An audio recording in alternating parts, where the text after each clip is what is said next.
राधे राधे दोस्तों। नमस्कार और साइं ज्ञान सागर यूट्यूब चैनल पर आप सभी का दिल से स्वागत है। आज हम आपके लिए लेकर आए हैं एक ऐसी कहानी जो न केवल मनोरंजक है बल्कि जीवन की गहरी सीख भी देती है।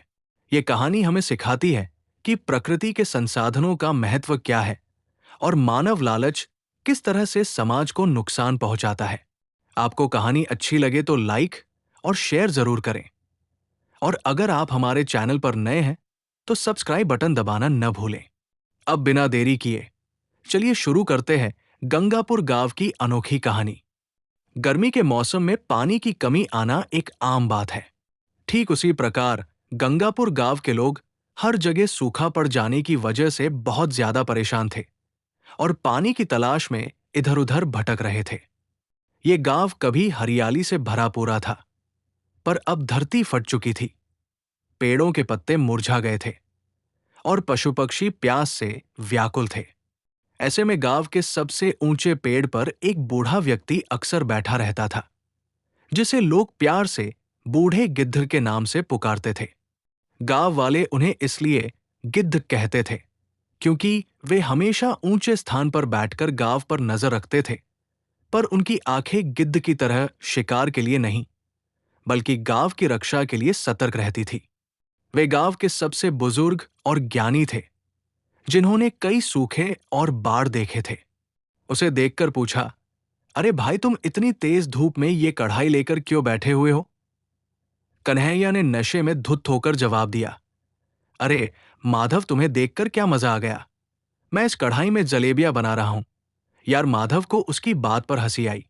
लेकिन जलेबियां बनाने के लिए तुम्हारे पास कढ़ाई तो है, लेकिन चूल्हा कहाँ है? तुम इन जलेबियों को कैसे पकाओगे? कन्हैया ने अपनी धुन में जवाब दिया, अरे मूर्ख व्यक्ति, मुझे इतनी धूप में चूल्हे की क्या जरूरत है बे? इस सूरज की गर्मी इतनी तेज बढ़ रही है कि बिना चूल्हे के ही मेरी जलेबियां आसानी से पक जाएंगी, समझा? माधव ने सिर हिलाते हुए कहा, अरे बेवड़े, लगता है तूने कुछ ज्यादा ही पी लिया, इसलिए तेरा दिमाग सटक गया है। तुझसे तो बात करना ही बेकार है रे। इतना कहकर माधव वहां से आगे बढ़ने लगा। कन्हैया ने पीछे से आवाज लगाई, अरे भाई, कहां जा रहे हो? मेरी जलेबियां तो खाते जाओ यार। जरा इन्हें चक्कर तो बताओ कि ये मीठी बनी है या तीखी। माधव ने बिना मुड़े हुए जवाब दिया, अबे बेबड़े, तेरी जलेबियां तू ही खा और जाकर अपनी पत्नी को खिला। वो तुझे मार मार कर अधमरा कर देगी, तभी तेरी अक्ल ठिकाने आएगी, समझा? और फिर माधव वहां से आगे बढ़ गया और सीधा सरपंच के घर जाने लगा। जब माधव सरपंच के घर पहुंचा तो देखा कि सरपंच दयाराम और उनकी पत्नी में बहस चल रही थी। पत्नी गुस्से से बोल रही थी, अजी, मैंने आपसे कितनी बार कहा है कि इस पंखे को ठीक करा दीजिए, लेकिन आपकी समझ में कहाँ आती है मेरी कोई बात? अरे आपको दिखता नहीं क्या कि गर्मी के कारण मेरा कितना बुरा हाल हो रखा है? सरपंच दयाराम अपनी पत्नी को शांत करने की कोशिश कर रहे थे। अरे भाग्यवती, तुम बस इतनी सी बात के लिए परेशान हो रही हो। मैं अभी इस पंखे को ठीक कर देता हूं। तुम जरा इस टेबल पर से हटो ताकि मेरे हाथ इस पंखे तक पहुंच जाए।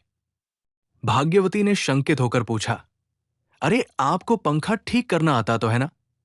सरपंच ने बड़े गर्व से जवाब दिया, हां भाग्यवती, मुझे सब आता है। जब मेरे पिताजी जिंदा थे तब वही हमारे घर के कूलर, पंखे वगैरह ठीक किया करते थे और उन्हीं को देखते देखते मैं भी पंखा ठीक करना सीख गया। भाग्यवती खुश हो गई, अरे वाह, ये तो बड़ी अच्छी बात है। तो लीजिए, जल्दी से इस टेबल पर चढ़कर इस पंखे को ठीक कर दीजिए। मेरा वैसे ही आधा किलो पसीना टपक चुका है। सरपंच ने हिम्मत दिखाई, हां क्यों नहीं, मैं अभी इस पंखे को उंगली करता हूं। मेरा मतलब इस पंखे को ठीक करता हूं।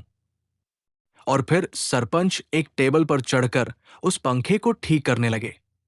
कुछ देर बाद, हेलो भाग्यवती, मैंने तुम्हारा ये पंखा ठीक कर दिया है।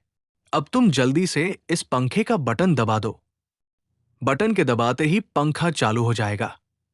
भाग्यवती ने कहा, जी, अभी मैं इस पंखे को चालू करती हूं। सरपंच के कहने पर उनकी पत्नी पंखे के बटन को चालू कर देती है, लेकिन पंखा नहीं चलता। अरे, ये आपने कैसा पंखा ठीक किया है? ये पंखा तो चल ही नहीं रहा। सरपंच ने एक और प्रयास किया। ओहो, लगता है मैंने इस पंखे की तार को उल्टा सीधा जोड़ दिया। मैं अभी इसको ठीक कर देता हूं। जैसे ही सरपंच उस पंखे को हाथ लगाता है, तभी वो पंखा अचानक चालू हो जाता है और सरपंच उस पंखे के साथ गोल गोल घूमने लगता है। सरपंच चिल्लाते हुए, अरे, मर गया रे! अरे, इस पंखे ने तो मुझे ही गोल गोल घुमा दिया। अरे, कोई मुझे बचाओ! अरे, मुझे चक्कर आ रहे हैं। भाग्यवती घबरा गई। अरे जी, आपको क्या हो गया? आप इस पंखे के साथ लड्डू की तरह गोल गोल क्यों घूम रहे हैं? सरपंच गुस्से में चिल्लाए, अबे पागल औरत, मुझे मजा थोड़ी आ रहा है इस पंखे के साथ घूमने में। अरे जल्दी से इस पंखे के बटन को बंद कर, वरना मैं चक्कर खाकर बेहोश हो जाऊंगा। भाग्यवती ने तुरंत बटन बंद कर दिया। जी, जी अभी करती हूं। सरपंच पंखे से छूटकर नीचे गिर पड़े। हाँ, बहुत तेज लगी रे बाबा। मेरी तो कमर ही टूट गई। इस पंखे ने तो मेरा सिर ही घुमा दिया। मुझे हर चीज गोल गोल घूमती हुई दिखाई दे रही है। भाग्यवती चिंतित हो गई। ए जी, आपको लगी तो नहीं? सरपंच ने अपनी इज्जत बचाने के लिए कहा। अरे नहीं नहीं भाग्यवती, मुझे बिल्कुल भी नहीं लगी। बल्कि मुझे तो इस पंखे के साथ लटक कर बहुत मजा आया। भाग्यवती ने शरारत की। है क्या सच में? तो आप एक काम कीजिए, आप फिर से इस पंखे से लटक जाइए और मैं इस पंखे का बटन चालू कर देती हूं। सरपंच ने गुस्से से कहा, ऐ चुप कर! अरे तुझसे तो बात करना ही बेकार है। पता नहीं ये औरत कैसे मेरे गले पड़ गई।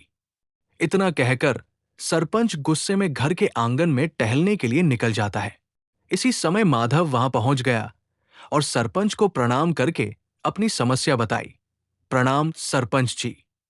आप तो जानते ही हैं कि हमारे गांव में इस साल कितनी तेज गर्मी पड़ रही है और गर्मी के कारण कुएं, तालाब आदि सभी सूख चुके हैं और पानी की बहुत ही बड़ी समस्या आ गई है।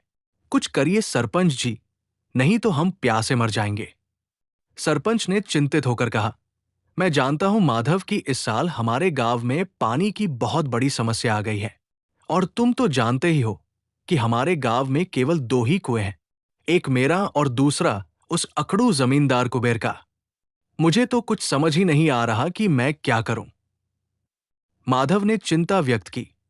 हाँ सरपंच जी, लेकिन वो कुबेर हमें उसके कुएं से कभी पानी नहीं भरने देगा।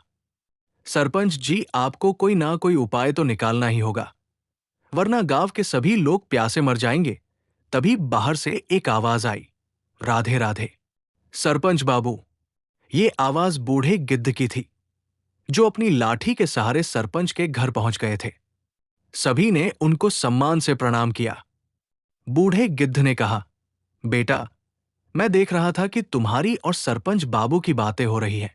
मैंने सुना पानी की समस्या पर चर्चा हो रही है। ये सच है कि हमारे गांव में सूखा पड़ गया है, लेकिन इंसान का स्वभाव ऐसा है कि वो तब तक चीज की कीमत नहीं समझता जब तक वो उससे छिन न जाए। पानी की कीमत तभी पता चलती है जब प्यास से गला सूखने लगे। सरपंच ने बूढ़े गिद्ध से पूछा, बाबा, आपने तो कई सूखे देखे हैं, क्या कोई उपाय है? बूढ़े गिद्ध ने बताया, अभी हमें धैर्य रखना होगा।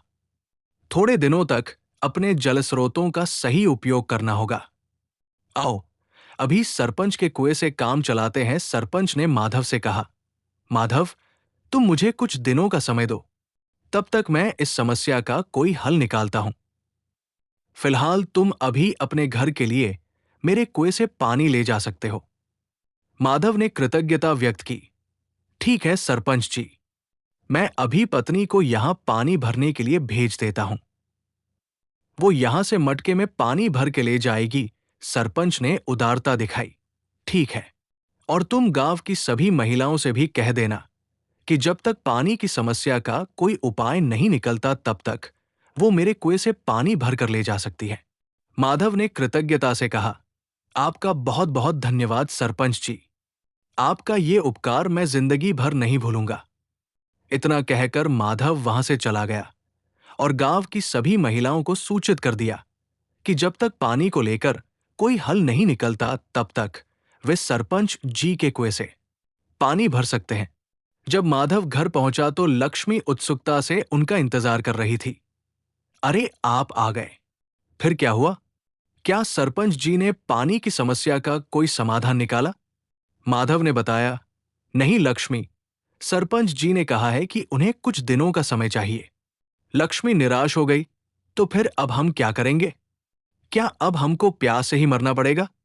माधव ने लक्ष्मी को समझाया, नहीं लक्ष्मी, सरपंच जी ने कहा है कि जब तक वो पानी की समस्या का हल निकालते हैं, तब तक गांव के सभी लोग उनके कुएं से पानी भर सकते हैं। जाओ तुम भी सरपंच जी के कुएं से एक मटका पानी भर कर ले आओ। लक्ष्मी ने राहत महसूस की। ठीक है जी, मैं अभी सरपंच जी के कुएं से पानी भर कर ले आती हूं। इतना कहकर लक्ष्मी एक मटके को लेकर अन्य कुछ महिलाओं के साथ सरपंच जी के कुएं पर पानी भरने के लिए चली गई। माधव अकेला बैठकर सोचने लगा, कैसे सूखे की इस समस्या से निपटा जाए। तभी उसने देखा कि बूढ़े गिद्ध उसके घर की ओर आ रहे हैं। माधव ने उठकर उनका स्वागत किया। राधे राधे बाबा, आइए बैठिए। बूढ़े गिद्ध धीरे से चारपाई पर बैठ गए और बोले, माधव, सूखे की समस्या बड़ी विकट है, पर मनुष्य की लालच इससे भी बड़ी विपदा है। मैंने तुम्हारे पिता के समय भी ऐसा सूखा देखा था। तब उस कुबेर के पिता ने भी ऐसे ही अपने कुएं का पानी बेचना शुरू किया था। इतिहास हमेशा अपने आप को दोहराता है। माधव ने पूछा, तब क्या हुआ था बाबा? बूढ़े गिद्ध ने गहरी सांस लेते हुए कहा, तब तुम्हारे पिता और गांव के कुछ बुजुर्गों ने मिलकर उस लालची को सबक सिखाया था। पर देखो, आज फिर वही कहानी दोहराई जा रही है। कुबेर अपने पिता से भी बड़ा लालची निकला। इसी बीच लक्ष्मी पानी से भरा मटका लेकर घर पहुंची। थोड़ी देर बाद बूढ़े गिद्ध विदा लेकर चले गए और लक्ष्मी के साथ माधव ने लंबी बातचीत की।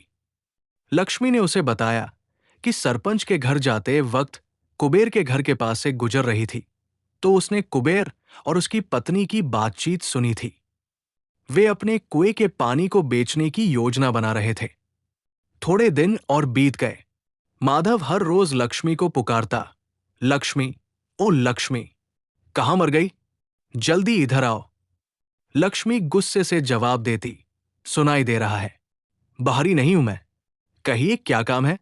माधव हमेशा की तरह कहता, अरे लक्ष्मी, मैं ये कह रहा था कि इस गर्मी के मौसम में अगर कोई मुझे लस्सी बनाकर पिला दे तो बहुत ही अच्छा होता।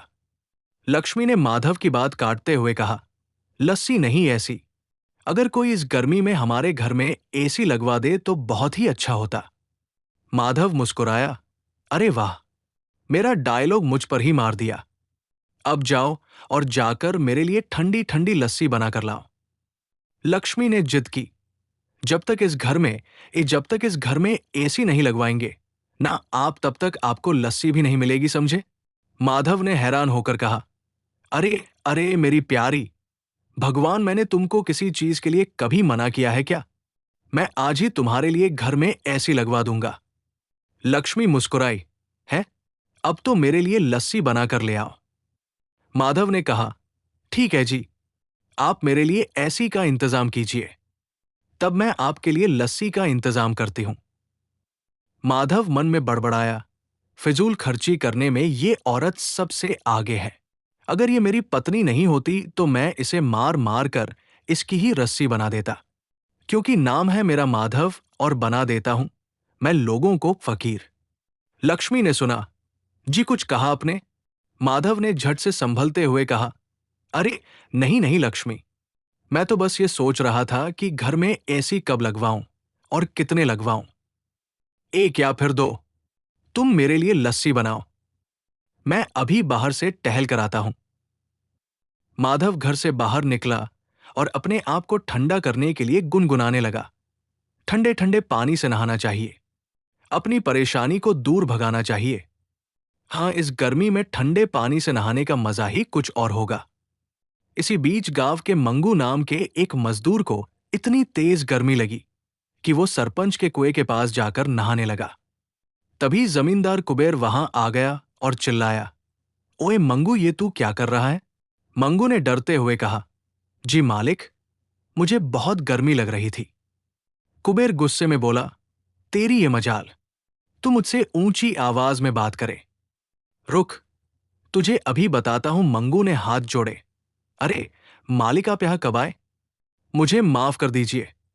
कुबेर और गुस्से में आकर बोला, तेरी हिम्मत कैसे हुई मेरे कुएं के पानी से नहाने की? मेरी अनुमति के बिना तूने मेरे कुएं से नहाने के लिए पानी कैसे लिया? मंगू घबराकर कहने लगा, मालिक मुझे माफ कर दीजिए, मुझसे बहुत बड़ी गलती हो गई।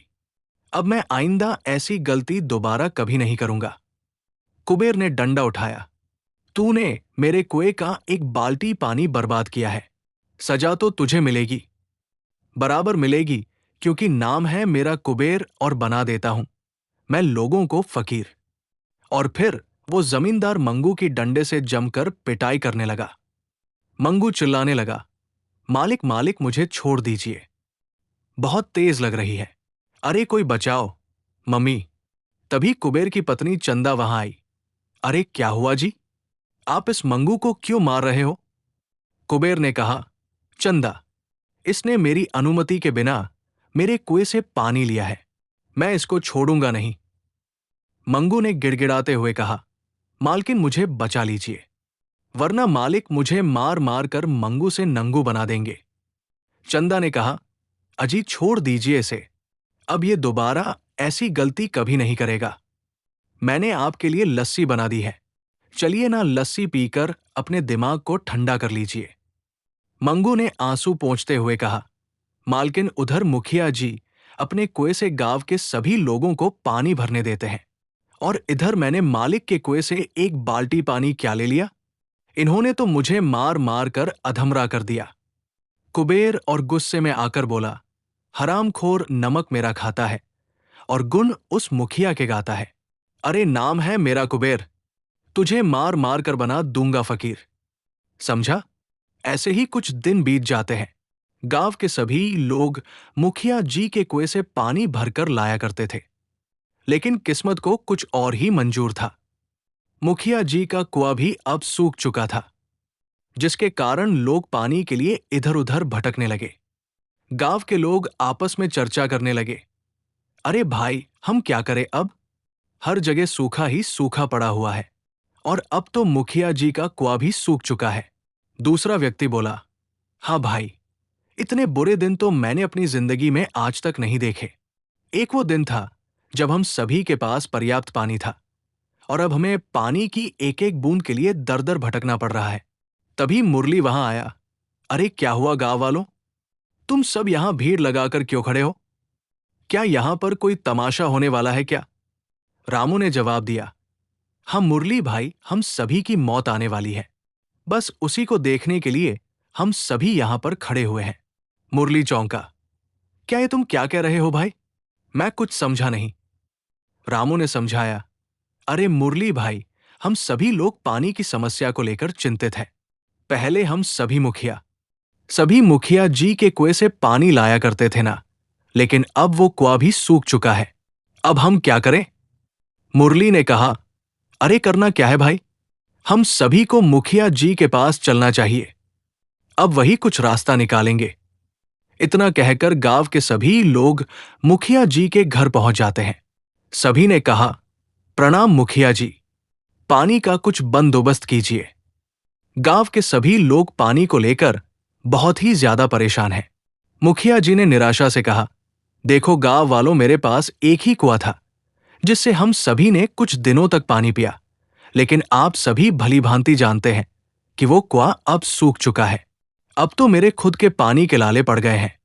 पिछले 3 दिनों से मैं नहाया नहीं हूं, और अब तो मेरे शरीर से बदबू भी आने लगी। एक गांव वाले ने कहा, मुखिया जी, हमारे गांव का नाम तो गंगापुर है, लेकिन यहां पर गंगा का तो कोई नामो निशान ही नहीं है।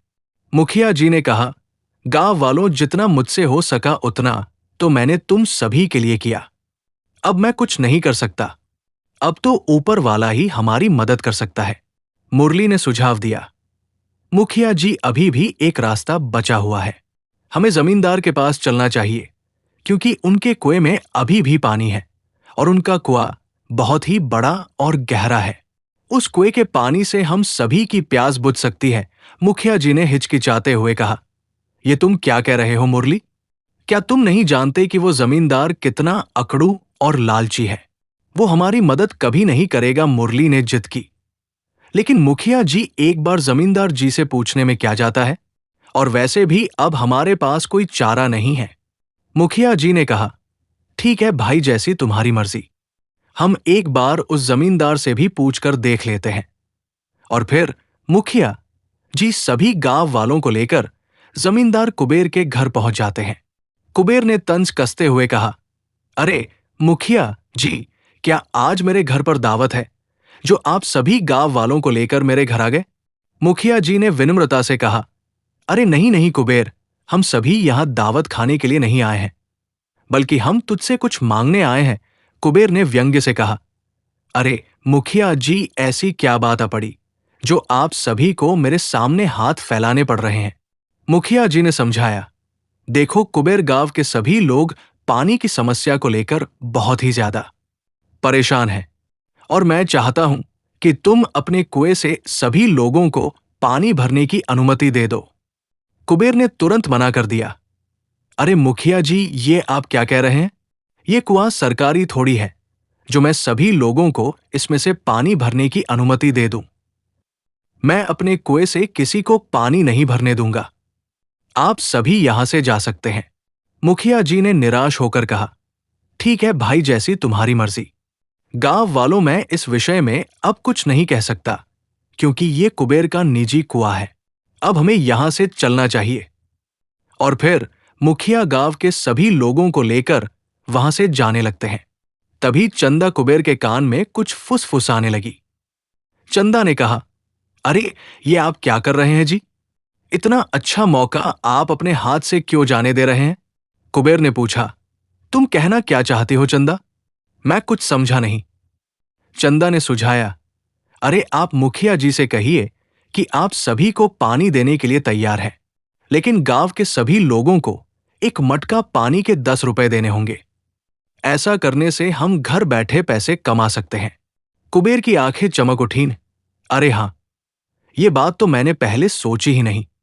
कुबेर ने आवाज लगाई, रुकिए मुखिया जी, मैं गांव के सभी लोगों को अपने कुएं से पानी देने के लिए तैयार हूं, लेकिन मेरी एक शर्त है। मुखिया जी ने पूछा, कैसी शर्त कुबेर? मैं कुछ समझा नहीं। कुबेर ने कहा, देखिए मुखिया जी, मुफ्त में कोई चीज नहीं देता मैं, लेकिन अगर गांव के सभी लोग मुझे एक मटका पानी भरने के लिए 10 रुपए दें, तो मैं उनको पानी देने के लिए तैयार हूं। मुखिया जी ने आपत्ति की, लेकिन कुबेर, ये तो गलत है। प्यासे को पानी पिलाना तो पुण्य का काम होता है, ऐसा करना अच्छा नहीं है। कुबेर ने दबंगई से कहा, मुखिया जी, मुझे मत सिखाइए कि मुझे क्या करना है और क्या नहीं, समझे? अगर आपको पानी चाहिए तो मुझे पैसे देने होंगे, वरना आप सभी यहां से जा सकते हैं। गांव वालों की मजबूरी देखकर एक व्यक्ति ने कहा, मुखिया जी, हम जमींदार साहब को एक मटका पानी भरने के लिए 10 रुपए देने के लिए तैयार हैं, क्योंकि हमारे पास और कोई चारा भी नहीं है। कुबेर खुश हो गया। ये हुई ना बात। आज से ही गांव के सभी लोग मेरे कुएं से पानी भर सकते हैं, लेकिन हां, पैसे देना मत भूलना, क्योंकि नाम है मेरा कुबेर। मार मार कर बना देता हूं मैं लोगों को फकीर। और फिर गांव का हर व्यक्ति मजबूर होकर एक मटका पानी भरने के लिए जमींदार को 10 रुपए देने लगता है। कुबेर पैसे गिनते हुए कहता, रुको, पहले यहां 10 रुपए जमा करो, और फिर तुम मेरे कुएं से पानी भर सकती हो। एक महिला ने कहा, जी जमींदार जी, ये लीजिए आपके 10। और फिर सभी गांव के लोग एक एक करके जमींदार को पैसे देकर एक एक मटका पानी भरकर ले जाने लगते हैं। घर आकर कुबेर ने चंदा से कहा, अरे चंदा, तुम्हारी तरकीब ने तो आज हमें मालामाल कर दिया। आज तो बड़ी ही अच्छी कमाई हुई है। चंदा ने मुस्कुराते हुए कहा, जी, मेरी बात मानोगे तो ऐश ही ऐश करोगे। अब रोज गांव के लोग हमारे कुएं से पानी भरकर ले जाएंगे, और हम रोज बैठकर नोटों की गड्डियां गिनेंगे। ऐसे ही हर रोज गांव के लोग जमींदार को पैसे देकर कुएं से पानी भरकर ले जाने लगे। लेकिन जमींदार का अत्याचार अब और बढ़ता गया।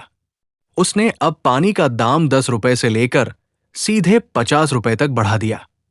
एक गांव वाले ने मुखिया जी से शिकायत की, मुखिया जी, इस जमींदार का अत्याचार तो अब बढ़ता ही जा रहा है। इसने पानी का दाम 10 रुपए से सीधा 50 रुपए तक कर दिया है। मुखिया जी ने गुस्से से कहा, हाँ मुरली, हमें इस जमींदार को सबक सिखाना ही होगा, तभी इसकी अक्ल ठिकाने आएगी। मुरली ने कहा, मुखिया जी, मेरे पास इस जमींदार को सबक सिखाने का एक बेहतरीन आइडिया है, जरा मेरे पास आइए। और फिर मुरली मुखिया जी के कान में कुछ फुसफुसाने लगा। मुखिया जी के चेहरे पर मुस्कान आ गई। अरे वाह मुरली, इस जमींदार को सबक सिखाने का ये तो बड़ा ही अच्छा उपाय है। अब आएगा ना मजा जब उसको मिलेगी सजा। अगले दिन जब जमींदार कहीं जा रहा था, तभी रास्ते में मुखिया जी और मुरली आपस में जोर से बातें करने लगे। मुरली ने कहा, अरे मुखिया जी, क्या आपको पता है कि कल रात मेरे साथ क्या हुआ? मुखिया जी ने उत्सुकता से पूछा, अरे क्या हुआ भाई, मुझे भी तो बताओ। मुरली ने रहस्यमय अंदाज में कहा, अरे मुखिया जी, जब मैं आपके कुएं के पास से जा रहा था, तभी मुझे आपके कुएं के अंदर एक चमकती हुई चीज दिखाई दी, और जैसे ही मैं उसके पास गया तो मुझे उस कुएं के अंदर कई सारे सोने के सिक्के मिले। मुझे तो लगता है कि आपके उस कुएं के अंदर बहुत ही बड़ा खजाना है। मुखिया जी ने अभिनय करते हुए कहा, क्या तुम सच कह रहे हो मुरली? मुरली ने कहा, हाँ मुखिया जी, मैं तो आपसे ये कहना चाहता हूं कि आप अपने कुएं के अंदर से उन सभी सोने के सिक्कों को निकाल लीजिए, वरना किसी को पता चल गया तो वो व्यक्ति उन सिक्कों को निकाल लेगा। मुखिया जी ने कहा, हाँ तुम ठीक कहते हो मुरली, मैं आज रात 12 बजे उन सभी सोने के सिक्कों को निकालूंगा। मुरली और मुखिया की ये बात जमींदार सुन लेता है और मन ही मन मुस्कुराने लगता है। कुबेर ने सोचा, अच्छा तो इस मुखिया के कुएं में खजाना है, मैं आज रात ही इसके पहुंचने से पहले उस खजाने को निकाल लूंगा। इतना कहकर जमींदार वहां से चला गया। मुरली ने मुखिया जी से कहा, मुखिया जी, मुझे लगता है कि बकरा जाल में फंस गया। मुखिया जी ने मुस्कुराते हुए कहा, हाँ मुरली, मुझे भी ऐसा ही लगता है। मुरली ने कहा, मुखिया जी, अब आप एक काम कीजिए, आप सभी गांव वालों को बता दीजिए कि वो सभी आज रात 12 बजे आपके कुएं के पास पहुंच जाएं। मुखिया जी ने कहा, ठीक है बेटा, मैं अभी जाकर सभी गांव वालों को बता देता हूं। ठीक रात के 11 बजे जमींदार मुखिया के कुएं के पास पहुंच जाता है, लेकिन उसे ये नहीं पता था कि मुरली और मुखिया जी उसे छिप कर देख रहे थे। कुबेर ने सोचा, मुखिया ने कहा था कि वो 12 बजे इस कुएं के पास आएगा। मैं उसके आने के 1 घंटा पहले ही इस कुएं के पास पहुंच गया। अब मुझे जल्द ही इस कुएं के अंदर जाना होगा और उस खजाने को निकालना होगा। जैसे ही वो जमींदार उस रस्सी के सहारे कुएं के अंदर जाने लगा, तभी मुरली वहां आकर एक चाकू से उस रस्सी को काट देता है और जमींदार उस कुएं के अंदर गिर जाता है। कुबेर चिल्लाया, अरे बाप रे, ये रस्सी तो टूट गई, अब मैं इस कुएं के बाहर कैसे जाऊंगा भाई? मुखिया जी ने ऊपर से आवाज लगाई, कुबेर, अरे अंदर खजाना मिला कि नहीं? कुबेर ने डरते हुए कहा, अरे मुखिया जी, मुझे यहां से बाहर निकालिए, यहां बहुत ज्यादा अंधेरा है। मुखिया जी ने आवाज लगाई, अरे गांव वालों, सभी यहां पर आ जाओ, इस तस्करी को सबक सिखाने का समय अब आ चुका है। मुखिया जी के कहने पर सभी गांव वाले उस कुएं के पास पहुंच जाते हैं। मुखिया जी ने कहा, जमींदार साहब, इस कुएं में कोई खजाना नहीं है, ये तो आपको फंसाने के लिए हमारी एक चाल थी। एक गांव वाले ने गुस्से से कहा, कुबेर, तूने गांव वालों पर बहुत ही अत्याचार किए हैं, तुझे तो इसी कुएं में सड़कर मर जाना चाहिए। कुबेर ने गिड़गिड़ाते हुए कहा, मुखिया जी, मुझे माफ कर दीजिए, अब मैं ऐसा कभी करूंगा और मैं सभी गांव वालों से माफी मांगता हूं। कृपा करके मुझे यहां से बाहर निकालिए। तस्वीर, हम तुझे इस कुएं से बाहर तो निकाल देंगे, लेकिन हमारी एक शर्त है। कैसी शर्त मुखिया जी? हम तुझे तभी बाहर निकालेंगे जब तू सभी गांव वालों को अपने कुएं से मुफ्त में पानी भरने के लिए कहेगा। ठीक है मुखिया जी, मुझे आपकी ये शर्त मंजूर है। गांव के सभी लोग मेरे कुएं से मुफ्त में पानी भर सकते हैं। अरे अब तो मुझे इस कुएं से बाहर निकालो। मुझे यहां बहुत ही ज्यादा मच्छर काट रहे हैं। ठीक है जमींदार साहब, हम अभी आपको इस कुएं से बाहर निकालते हैं। और फिर गांव के सभी लोग एक रस्सी के सहारे जमींदार को उस कुएं से बाहर निकालते हैं और शर्त के मुताबिक जमींदार सभी लोगों को अपने कुएं से मुफ्त में पानी भरने देने की अनुमति देता है। बेटा मुरली, मैं तुम्हारा बहुत ही शुक्रगुजार हूं। आज तुम्हारी सूझबूझ के कारण गांव के सभी लोगों को इस जमींदार के अत्याचार से छुटकारा मिल गया। अरे मुखिया जी, ये तो मेरा फर्ज था। और फिर कुछ दिनों बाद गंगापुर गांव में बहुत जोरों की बारिश होती है और गांव के सभी कुएं ताला भर जाते हैं और उस गांव से पानी की समस्या छूमंतर हो जाती है। दोस्तों, आपको ये कहानी कैसी लगी और आप कहां से इस कहानी को सुन रहे हैं, कमेंट करके जरूर बताएं। अगर कहानी अच्छी लगी हो तो लाइक शेयर जरूर करें। प्रिय दर्शकों, आप सभी से निवेदन है कि अगर आपने अभी तक अपने चैनल को सब्सक्राइब नहीं किया है तो नई जिंदगी चैनल को जरूर सब्सक्राइब कर लें। हम मिलते हैं एक और नई कहानी के साथ। तब तक के लिए धन्यवाद। राधे राधे।